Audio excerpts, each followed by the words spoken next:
yer yuzida qo'y boqishdan ko'ra soddaroq, oddiyroq, kamtarroq ish yo'q. Qo'y boqish eng sodda ish. Payg'ambarimiz mana shu kunini eslayapti va kamtarligini mana shu joyda ko'rsatyapti.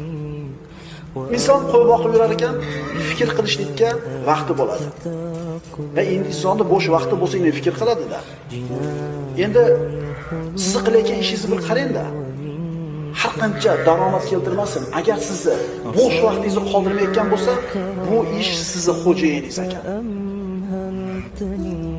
Sizning ishingiz sizga bo'sh vaqtni qoldirmayotgan bo'lsa, na oilangiz bilan o'tirgani, na o'zingiz haqida fikr qilgani, na bir dam olgani, huzur qilgani, demak bu ish emas musulmon odam uchun.